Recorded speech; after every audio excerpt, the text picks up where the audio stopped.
A couple of years ago, my family was spending part of our summer vacation traveling around the quaint small towns in Vermont.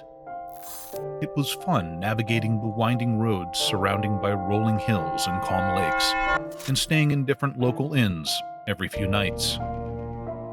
About a week into our trip, we were driving the highway over Lake Champlain towards Grand Isle. My 8-year-old son was really into monsters at the time, so I was enjoying telling him the story of Champ, Vermont's version of the Loch Ness Monster. He especially loved hearing about all the recently reported sightings of the creature. He asked if we could stop along the shore to look for signs of Champ. We had some time to kill before our check-in at the lodge, so I said, "Sure." We pulled over and got out of the car. My son made sure to bring out the binoculars as we scanned the lake's surface for a monster, as well as the shore for any monster tracks.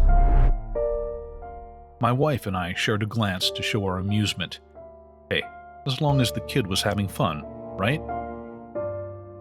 We walked along the shore for what must have been a mile, but as the sun was starting to dip behind the hills, my wife said we should head back.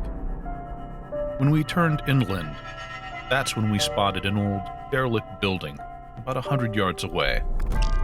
From this distance, I couldn't tell if it was once a house or maybe a small school. Some of the windows were broken, and it looked like nature was trying to swallow the structure whole. My son asked if we could go look inside. At first, I was hesitant. I said we could get closer and see if it's safe. My wife gave me a dirty look, and I knew she wasn't happy about this. But it was too late. My son was already running towards it. The building looked like it could collapse in a strong wind, but if it survived this long, I figured it was okay.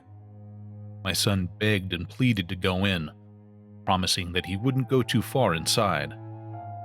It was nice to see him this excited about something, so against my better judgment, I finally relented. Approaching the door, that's when I first got the feeling that something wasn't right. The air became thick with an eerie silence, broken only by the sounds of our footsteps crunching on the dry leaves scattered on the ground.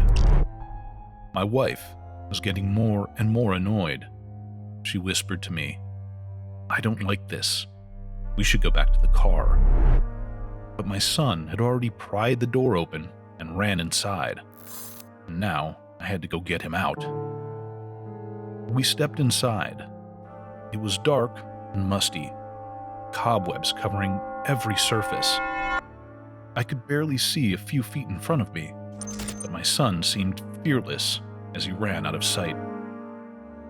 As we walked deeper into the building, the air grew colder and the silence more oppressive. The only sound was the soft rustling of the leaves outside, as if the wind was trying to tell us something. My wife gripped my hand tightly, giving away that her annoyance had turned to fear.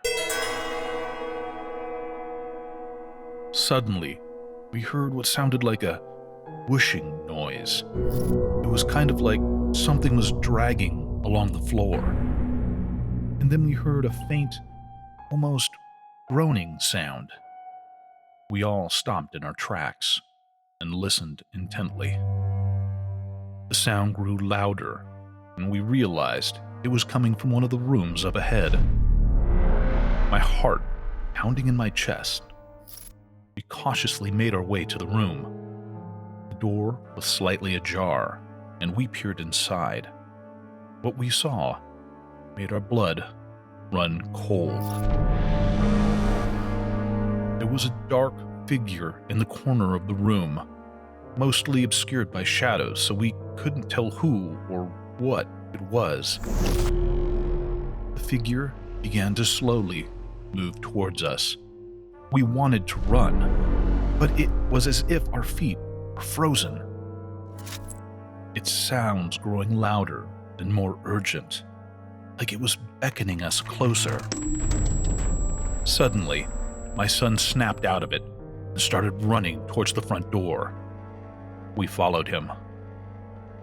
We burst out of the building and into what remained of the daylight, with no idea how long we had actually been inside. The sun was setting, and the once tranquil lake had become dark and foreboding. We drove to the inn, barely talking to each other. In fact, we never really spoke about what we saw in that building. But the memory of that day has stayed with me forever. And from that day on, my son's once fearless nature gave way to something else, an uneasy sense of caution that I suspect will stay with him for the rest of his life.